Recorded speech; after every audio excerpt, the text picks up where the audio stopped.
मी नितीन राजवैद्य आपल्या सर्वांचं खूप खूप स्वागत करतो. मित्रांनो, 1875 साली बंकिमचंद्र चट्टोपाध्याय यांनी वंदे मातरम या काव्याची निर्मिती केली. 1875ला या काव्याची निर्मिती केल्याच्या निमित्ताने हे जे वर्ष आहे, या वर्षी वंदे मातरमच्या या निर्मितीला 150 वर्ष पूर्ण होतात आहेत. या वंदे मातरम गीताच्या सन्मानार्थ केंद्र सरकारने असा एक आदेश काढला, एक कायदा केला असं म्हणता येईल. आणि हा जो वंदे मातरम हे जे गीत आहे, संपूर्ण गीत, हे ज्याप्रमाणे आपण जनगणमन राष्ट्रगीत ज्या आदरातिथ्याने आणि ज्या उत्स्फूर्तपणे आपण जसं विविध शासकीय कार्यक्रमांमध्ये म्हणतो, गातो, त्याला आपण जसा सन्मान देतो, त्याच प्रकारे वंदे मातरम या संपूर्ण गीताचं गायन, वादन हे शासकीय कार्यक्रमांमध्ये अनिवार्य केल्याचा एक कायदा किंवा एक असं आवाहन केंद्र सरकारने नुकतंच केलं आहे. या अनुषंगाने अनेक पैलू या वंदे मातरमचे समोर येतात आहेत. अनेक खदखद या निमित्ताने समोर येते आहे. समाजातील खरं तर हे आश्चर्याची बाब आहे की स्वातंत्र्यानंतरही वंदे मातरम या गीताला, या संपूर्ण गीताला अजूनही काही देशातील नागरिकांचा आपण ज्याला म्हणू खुलेआम असा विरोध आहे. हे खरं तर आपल्यासाठी आश्चर्याची बाब आहे. वंदे मातरमचा इतिहास जर आपण बघतो तर स्वातंत्र्यपूर्व काळामध्ये वंदे मातरम हा स्वातंत्र्य संग्रामाचा एक प्रमुख नारा होता. वंदे मातरम हे श्वासाप्रमाणे जपल्या जात होतं. वंदे मातरम म्हणण्यावर इंग्रजांकडनं बंदी तेव्हाच्या काळामध्ये होती. एखाद्या सामान्य नागरिकाने म्हणा किंवा देशभक्ताने किंवा कुठल्याही एखाद्या व्यक्तीने भारतातल्या वंदे मातरम जर म्हटलं तर त्याला पोलिसांकडनं, म्हणजे तेव्हाच्या इंग्रज अधिकाऱ्यांकडनं किंवा इंग्रज सैन्याकडनं फटके दिल्या जात होते किंवा त्यांना जेलमध्ये सुद्धा टाकल्या जात होतं. अशा प्रकारचं हे वंदे मातरम स्वातंत्र्यपूर्व काळात स्वातंत्र्य संग्रामाचा एक महान नारा, एक महान गीत बनलं होतं. ते प्रत्येक भारतीयाच्या नसानसामध्ये भिनलं होतं. आपल्या जीवाहून प्रिय असणारं वंदे मातरम, प्राणाहून प्रिय असणारं वंदे मातरम, आमच्या इतर वेद घोष मंत्रापेक्षाही प्रिय असणारं असं हे वंदे मातरम त्यावेळेस हे वंदे मातरम समोर आलं होतं. हे वंदे मातरम गान समोर आलं होतं.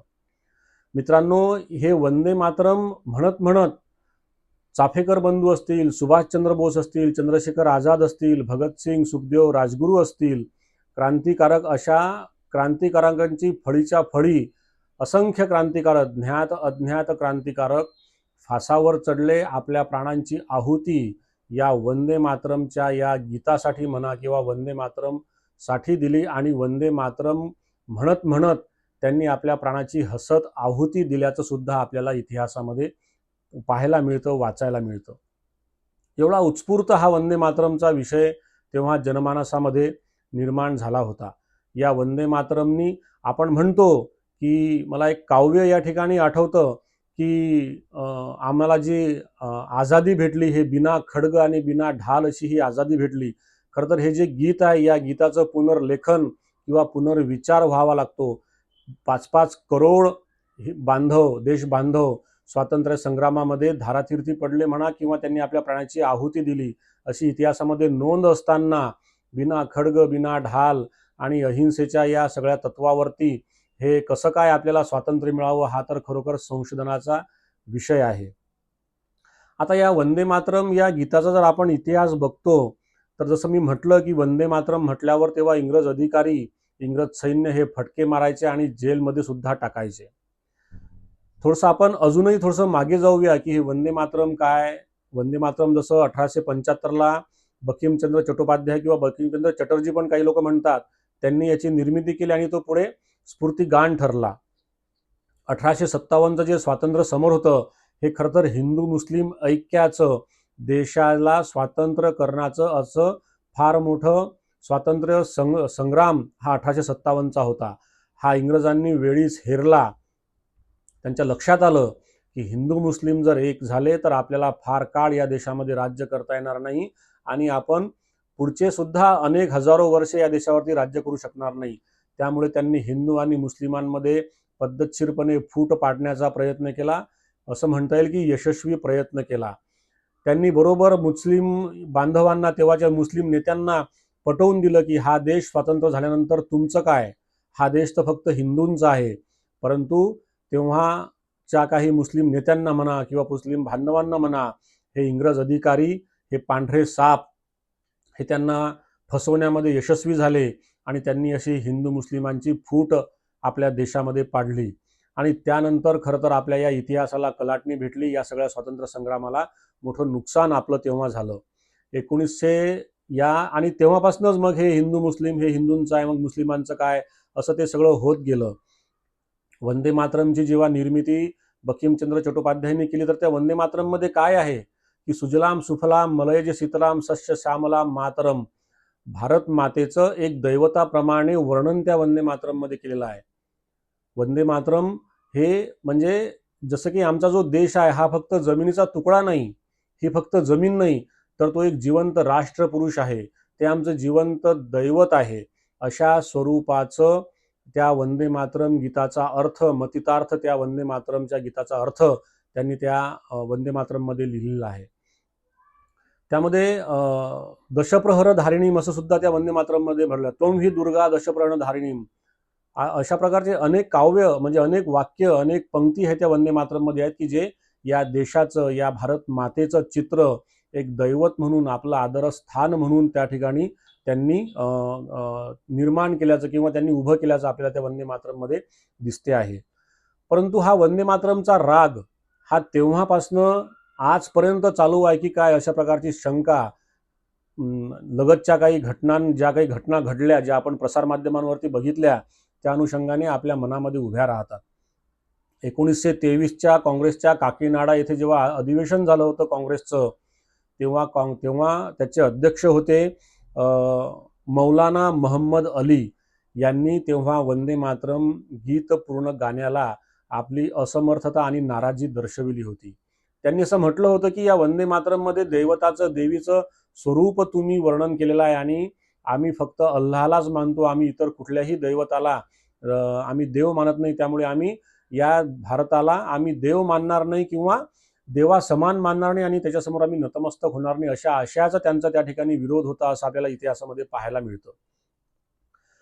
म्हणजे इंग्रजांना तर हे हिंदू मुस्लिमांची फूट पाहिजे होतीच, हा त्यांचा अजेंडाच होता.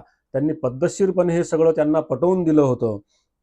दुर्दैवाने आपले म्हणजे आता या ठिकाणी हिंदू सेनानी म्हणा किंवा हिंदू आपण ज्याला म्हणू लीडर म्हणा तेव्हाचे, किंवा हिंदू नेते म्हणा, असं म्हणणं चुकीचं आहे, हिंदू मुस्लिम आपण करणं चुकीचं आहे. परंतु तेव्हाचे मुस्लिम नेते, जे काही तथाकथित मुस्लिम नेते होते, ते त्यांना हा विषय त्यांना पटला, त्यांच्या गडी त्यांनी उतरवला, इंग्रजांनी उतरवला.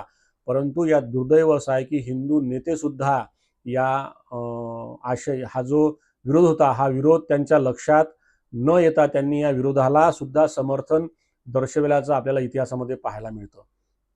मी जसं म्हटलं 1923ला या काँग्रेसच्या अधिवेशनामध्ये त्यांनी तो विरोध दर्शवला. त्यानंतर 1937 साली जेव्हा मुस्लिम लीगचं अधिवेशन झालं, त्या अधिवेशनामध्ये सुद्धा वंदे मातरमला विरोध करण्याचा प्रस्ताव सुद्धा त्या ठिकाणी ठेवल्याचं आपल्याला इतिहासामध्ये पाहायला मिळतं.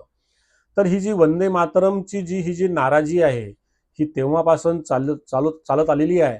परंतु दुर्दैव असं की तेव्हाचे प्रख्यात नेते, संपूर्ण भारताचे तेव्हाचे नेते आणि स्वातंत्र्य संग्रामात अग्रणी असणारे पंडित जवाहरलाल नेहरू यांनी सुद्धा या वंदे मातरमच्या विरोधाला मान्यता दिली आणि वंदे मातरमचे पूर्ण कडवे यानंतर भारतामध्ये गायल्या जाणार नाही, अशा आशयाचं त्यांनी त्या ठिकाणी वचन दिल्याचं किंवा शब्द दिल्याचं आपल्याला इतिहासामध्ये काही ठिकाणी पाहायला मिळतं.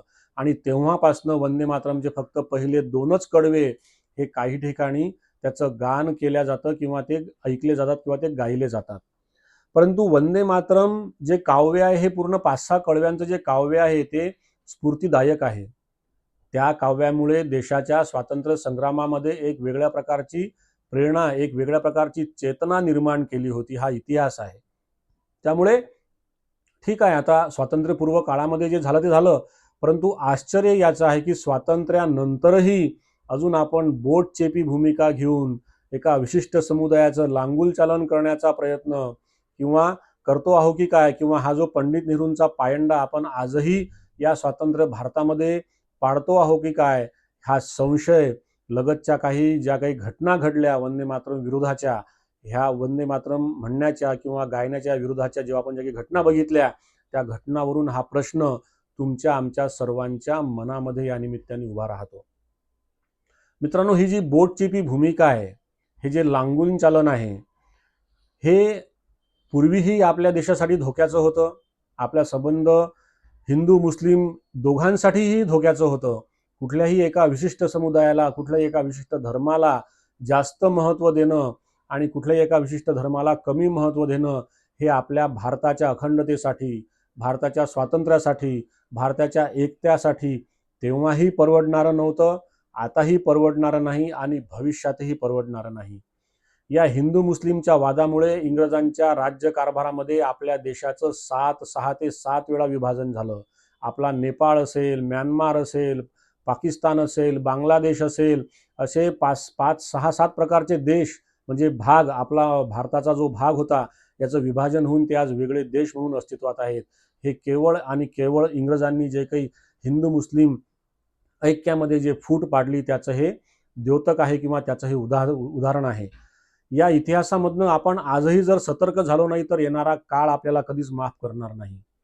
त्यामुळे या ठिकाणी असं म्हणावं वाटतं, इस देश में अगर रहना होगा तो वंदे मातरम कहना होगा.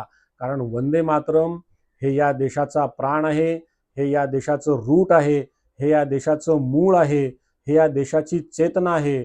वंदे मातरम हे या देशाची चेतना आहे. ते हिंदू असो, मुस्लिम असो, शीख असो, ख्रिश्चन असो, ईसाई असो, कोणीही असो, या सर्वांसाठी हा वंदे मातरम हा धार्मिक नारा नसून हा राष्ट्रीय नारा आहे आणि तो आपण सर्वांनी मोठ्या अभिमानाने, मोठ्या चेतनेने, मोठ्या रिस्पेक्टफुली आपण तो म्हटला पाहिजे, गायला पाहिजे. त्यामुळे असं म्हणावं लागेल की इस देश में अगर रहना होगा वंदे मातरम कहना होगा. हा देश जर एकसंध राहिला पाहिजे, हा देश जर टिकायचा असेल तर आपल्याला वंदे मातरमचा स्वीकार करावाच लागेल आणि आपल्याला वंदे मातरम तेवढ्याच ताकदीने म्हणावं लागेल. सध्या इथेच थांबतो. पुन्हा भेटूया एका नवीन विषयासह.